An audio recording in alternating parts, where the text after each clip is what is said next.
안녕하세요. 사랑하는 나그네 교회 교우 여러분, 그리고 하나님의 말씀을 감사와 기쁨으로 같이 읽어가는 그리스도 안의 형제 자매된 교우 여러분, 오늘 우리가 읽어볼 주의 말씀은 말라기서입니다. 말라기서 1장부터 오늘 읽어가면서 연말까지 말라기가 다 읽어지겠습니다. BC 430년경, 그러니까 구약은 점점 끝나가고 그리스도께서 오셔서 신약 시대를 새로 열기까지는 아직 430년의 세월은 물론 남아있음, 그럴 때쯤이었습니다. BC 537년에 바벨론에서 1차 포로 귀환을 통해서 돌아오는 일이 있게 되어지죠. 그럴 때 수룹바벨 총독과 여호수아 대제사장의 영도 아래 또 학계 선지자와 스가랴 선지자의 동료 아래서 예루살렘을 재건하고 그 20년이쯤 지난 BC 516년에 드디어 성전을 다시 건축합니다. 하지만 이들은 하나님의 사랑에 대해서 의심하고 머리를 흔들고 크게 낙심하고 있었습니다. 왜냐하면 성전은 재건되었지만 성전이 이전에 있었던 솔로몬 성전에 비하면 비할 수 없게 초라하기 그지없었고요. 여전히 바벨론 제국의 통치 아래에 있었고 이스라엘의 영광이 도대체 뭔가 하는 것이 구체적으로 드러나지 않고 있었습니다. 말하자면 그들의 살아가는 삶의 형편이 좀 더 나아진 것이 없는 것이죠. 그들 생각에는 이때쯤에 메시아가 나타나서 이스라엘의 국력을 다시 다윗 시대의 전성기처럼 회복시키고 그래야 기쁨을 주어야 할 것이라고 기대했는데 전혀 그렇지 못했던 겁니다. 그래서 이제 이들은 하나님을 마음으로 비난하죠. 그 영적으로는 악을 행합니다. 이들은 주의 이름을 멸시하고 말이죠. 하나님께 드리는 예배마저 소홀히 하고 범패스럽게 여겼습니다. 진리에는 관심이 없었고 하나님과의 언약을 소홀히 여기며 이방 여인과 통혼하고 하나님께 드려야 될 헌물과 11조의 헌금의 의무를 행하지도 않았습니다. 이때 하나님께서 말라기를 통하여 이렇게 말씀하십니다. 1절 볼까요? 여호와께서 말라기를 통하여 이스라엘에게 말씀하신 경고라. 여기서 경고라는 것은 무거운 짐이다, 괴로운 짐이라는 뜻을 갖고 있어요. 그래서 하나님께 이스라엘에게 괴로운 무거운 짐을 주시겠다. 그러니 너희가 어떻게 할 것인가를 생각하라 라는 메시지를 말라기를 통해서 주신 거죠. 경고란 말씀 속에 담겨있는 함축된 의미가 그것입니다. 불순종하면 너희에게 괴로운 짐이 주어질 것이다 라는 뜻이 되어지는 것이죠. 이스라엘 향하여 부드럽지만 또 세밀히 살피지만 분명히 짚으면서 말씀하시는 하나님의 음성이 2절에 이렇게 나타나 있습니다. 2절 전반절 볼까요? 내가 너희를 사랑하였노라. 하나님께서 이스라엘 향하여 그렇게 말씀하세요. 그러면 사랑한 건 맞잖아요. 그런데 너희는 이르기를 주께서 언제 우리를 사랑하셨습니까? 이렇게 되묻는다는 거죠. 하나님께서 이스라엘아 내가 너희를 사랑하지 않았느냐. 탕자와 같은 자식인 이스라엘을 끝까지 사랑하는 부모의 심정으로 주님께서 부드럽게 그 말씀을 하신 것이죠. 이스라엘이 얼마나 하나님의 말씀에 불순종하고 패역을 저질렀습니까? 그럼에도 불구하고 하나님께서 오래 참으시고 저들을 향한 사랑을 나타내 보인 겁니다. 저들이 언제 우리를 사랑하셨나이까? 이렇게 이스라엘이 되묻자 하나님께서 대답하시기를 2절 하반절과 3절 전반절에 이렇게 말씀하셨어요. 나 여호와가 말하노라. 에서는 야곱의 형이 아니냐. 그러나 내가 야곱을 사랑하였고 에서는 미워하였다. 야곱과 에서를 비교하면서 하나님께서 야곱을 사랑하고 에서를 미워하였다. 이렇게 하신 말씀이 도대체 무슨 의미를 지닐까요? 언제 하나님 우리를 사랑하셨습니까? 하는 답이 되어질까요? 하나님의 대답은 이스라엘이 얼마나 다른 이들에 비해서 더 강한 나라가 되었나 그걸 봐라 이렇게 주목시키고 있는 것이 아닙니다. 하나님께서는 내가 너를 선택하였다는 사실에서 하나님의 사랑을 깨달을 것을 요구하시는 것이죠. 내가 너를 선택했다. 그러니 거기에서 나의 사랑을, 내가 너를 향한 사랑을 보라 이렇게 말씀하시는 겁니다. 이 사실이 모든 질문에 대한 답이 된다고 말씀하시는 것이죠. 에서는 야곱과 동복 쌍둥이였습니다.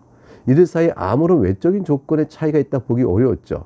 그런데 이들이 어머니 태에서 출생하기도 전에 이미 하나님의 선택에 의하여 야곱은 사랑을 받고 에서는 그렇지 못했던 것입니다. 하나님께서 말씀하신 것은 이것보다 더 큰 사랑이 어딨냐. 야곱의 후손 이스라엘아 그러신 겁니다.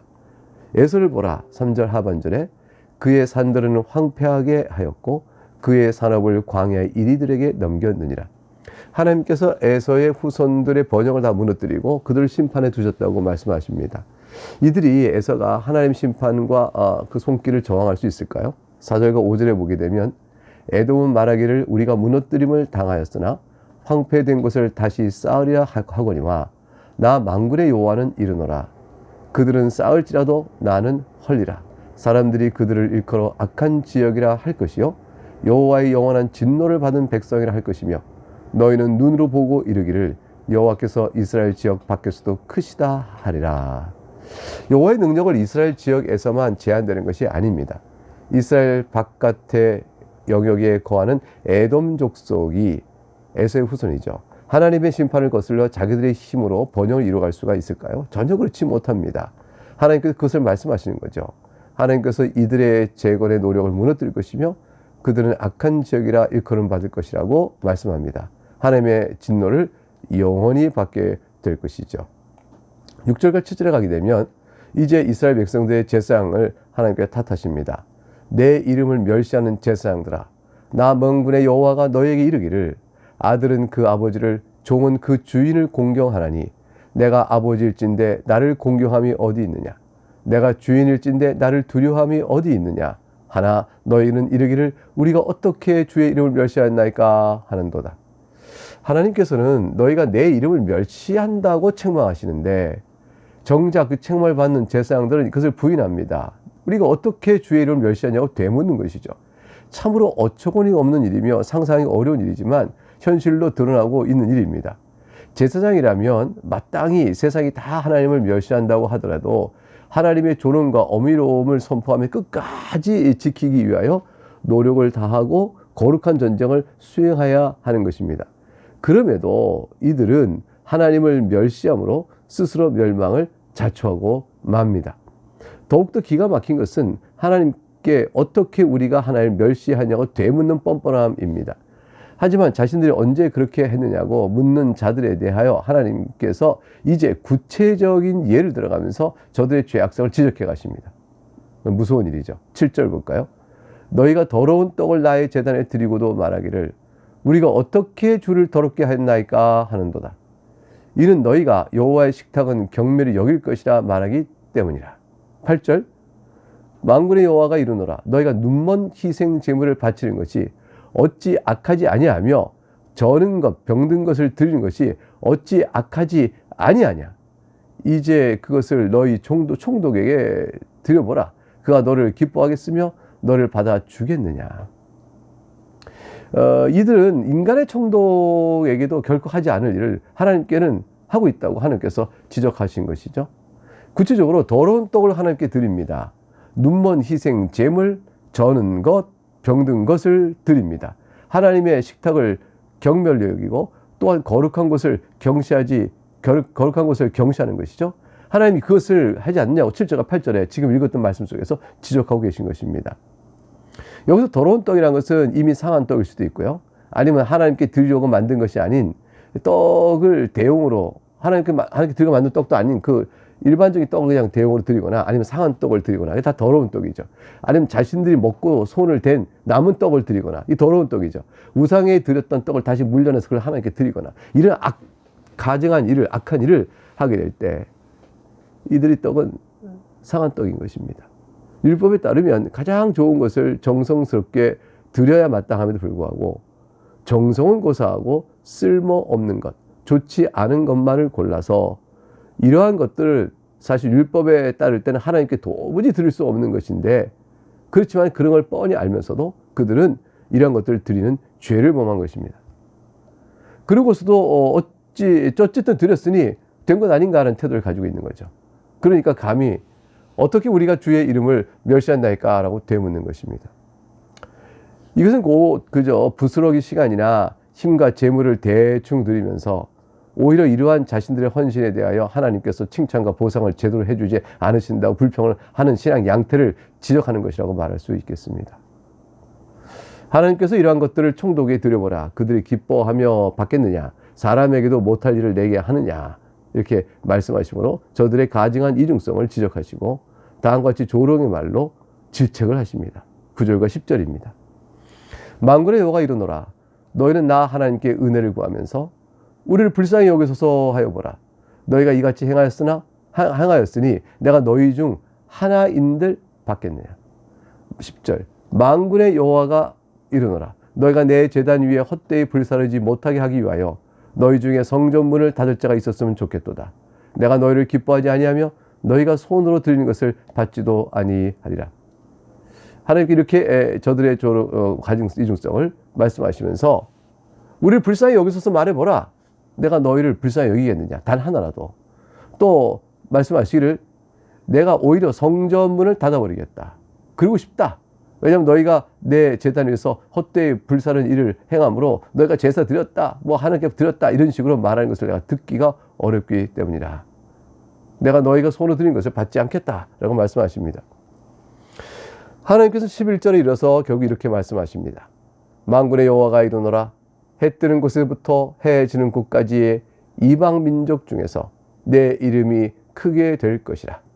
각 처에서 내 이름을 위하여 분향하며 깨끗한 제물을 드리리니 이는 내 이름이 이방 민족 중에서 크게 될 것임이니라.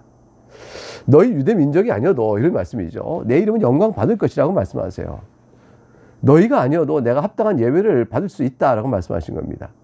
유다 백성이 아닌 이방 민족들 가운데서도 하나님의 이름을 경외하며 경건하고 정결한 제물을 드릴 자가 나올 것이기 때문이라고 말씀하시는 거예요.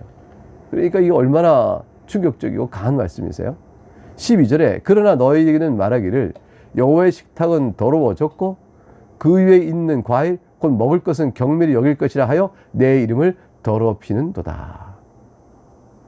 13절 만군의 여호와가 이르노라. 너희가 또 말하기를 이 일이 얼마나 번거로운 거, 번패스러운 거 하며 코웃음 치고 훔친 물건과 저는 것 병든 것을 내게로 가져왔노라. 너희가 이같이 봉헌물을 가져오니 내가 그것을 너희 손에서 받겠느냐. 이는 여호와의 말이니라. 그랬습니다. 하나님께서 얼마나 기가 막히면 이런 말씀하셨을까요? 하나님께 드린 일을 경멸히 여길 것이라 하여 너희 여호와의 식탁은 더러워졌고 그 외에는 과일 곧 먹을 것은 경멸히 여길 것이라 하여 내 이름을 더럽혀 놓고 이제 말씀하기를 이 일 그조차 얼마나 번패스러운가 하며 그저 훔친 것, 저는 것, 병든 것을 하나님께 드리고 마는 것입니다. 14절 짐승떼 가운데에 수컷이 있거늘 그 서원한 일에 흠 있는 것을 속여서 내게 드린 자는 저주를 받으리니 하나님을 속입니다. 흠 있는 것을 온전한 것처럼 갖다 바칩니다. 이거 아나니와 사피라의 얘기처럼 하나님께 예물 드리면서 거짓을 행하는 것이죠. 나는 큰 임금이요 내 이름은 이방 민족 중에서 두려워하는 것이 됨이니라. 만군의 여호와의 말이니라. 하나님 말씀은 결국 이거죠. 그러나 너희는 어떤가 돌아보자. 너희가 이러한 질책을 받아도 마땅하지 않겠느냐고 물으시는 겁니다. 너희 유대인들은 여호와의 식탁이 더러워졌고 그 위에는 과일 곧 먹을 것은 경멸히 여길 것이라 말하며 여호와 이름을 더럽히고 12절 또 제사 드린 일을 번패스럽게 여기며 훔친 것 저는 것 병도 가져오고 13절 서원할 때도 흠 있는 것을 속여서 하나님께 드렸으니 14절 하나님께 어떻게 예배해야 옳을까요? 이런 것들 생각해 볼 때 이것은 그렇게 어려운 문제가 아닙니다. 사실은 이 모든 악행을 가만히 보게 되면 이중성이죠. 자기들의 실속을 다 차리고 하나님께는 흉내만 내는 형태의 예배.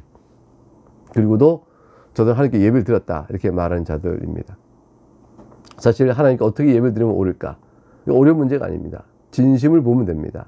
아들이 아버지를, 종이 주인을, 백성이 총독을 어떻게 대해야 하는지 세상의 이치만 봐도 배울 것이 많은 것입니다.